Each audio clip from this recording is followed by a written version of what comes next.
Selama ini kan politik dikuasai, dimonopoli oleh sekelompok orang yang bahkan menghasilkan gejala kecanduan kekuasaan itu di antara elit, sehingga orang yang kecanduan politik, kecanduan kekuasaan itu pada akhirnya akan jadi ilusionis gitu, menganggap bahwa segala sesuatu bisa dia pertahankan terus. Nah, bahayanya orang yang berilusi tentang kekuasaan akibat kecanduan tidak lagi mempergunakan akal sehat untuk mengelola urusan publik.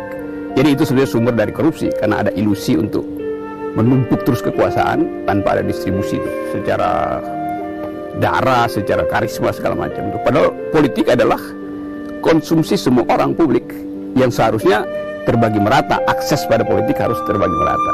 Kira itu dasarnya, kan pemerintahan uang melalui pemerintahan orang, bukan pemerintahan ayat melalui pemerintahan orang. Ini betul-betul pemerintahan akal. Jadi ada rasionalitas di dalam politik. Nah, yang bahaya sekarang adalah yang terjadi, yang memerintah bukan akal, tetapi orang, nilai-nilai yang fundamental, absolut. Nah, itu sebetulnya membahayakan kehidupan publik. Bahkan kalau kita lihat akhir-akhir ini, begitu banyak tokoh yang seperti beternak politik gitu. Jadi ada anggota DPR yang kita tahu dipilih rakyat, tapi sebetulnya dia bagian dari peternakan si tokoh itu. Kembalikan akal politik pada publik, itu yang kita sebut sebagai berpolitik atas dasar integritas gitu. Nah, orang suka misalnya nyinyir soal integritas. Kalau orang tanya, apa sih kok rumit banget? Integritas simpel aja. Integritas artinya orang yang berpikiran merdeka dan berjiwa merdeka. Jujur, jiwanya harus merdeka. Itu harga tunai dari integritas. Yang lain boleh dicicil itu. Ada di dalam posisi untuk merubah aturan main agar supaya semua orang punya akses terhadap politik. Hanya dengan punya akses itu dia bisa menikmati hak-hak publiknya. Dia betul-betul adil, maka politisi harus berintegritas itu. Jadi itu dasar. Jadi orang biasa boleh nggak? Justru itu adalah tidak bisa mempertanggungjawabkan dasar kekuasaannya, legitimasinya itu. Nah, itu kan membuktikan bahwa publik sebetulnya sedang beralih dari menikmati politik yang tadinya hierarkis, tadinya penuh janji. Sekarang publik mulai merasa bahwa politik itu adalah kehidupan sehari-hari yang mesti dipertanggungjawabkan setiap hari. Bohong. Misalnya survei terakhir yang dibuat oleh LSI itu memperlihatkan bahwa seandainya distribusi opini itu standar sama, maka opini publik akan sama dengan opini pakar itu, opini intelektual. Mengucapkan argumentasi hanya atas dasar susunan pikiran, bukan atas alasan lain. Jadi kita sebenarnya bisa copy paste pikiran kampus itu ke dalam pikiran politik.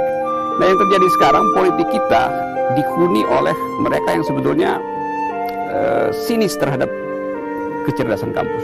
Nah, saya dan teman-teman mendirikan sebuah partai politik dengan maksud mengatur ulang distribusi keadilan melalui dalil-dalil bernegara yang bisa dipertanggungjawabkan. Karena itu metode kampus boleh dipakai di dalam kehidupan politik.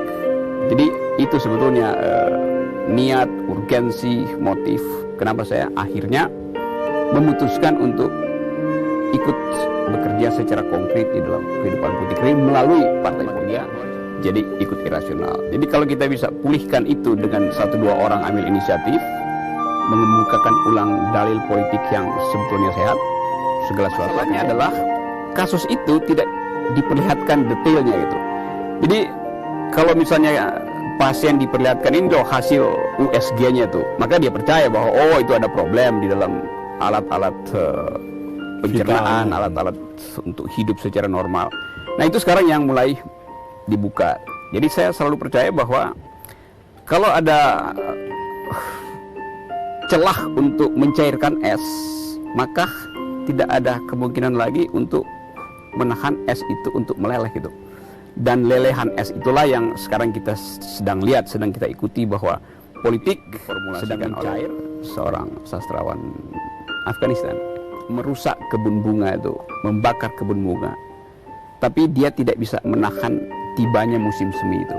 Dan kita lagi nih makin berupaya untuk mempertahankan bekuan-bekuan ini, tetapi kita tidak bisa cegah sejarah. Proses global, keterbukaan informasi dalam soal bisnis misalnya, dalam soal hak asasi manusia, akan membuat mereka pada akhirnya bertekuk lutut pada akal sehat tokoh-tokoh yang punya obsesi yang absolut terhadap Indonesia. Jadi saya kira ini zaman di mana surplus akal sehat akan melampaui semua ambisi untuk mempertahankan kekuasaan.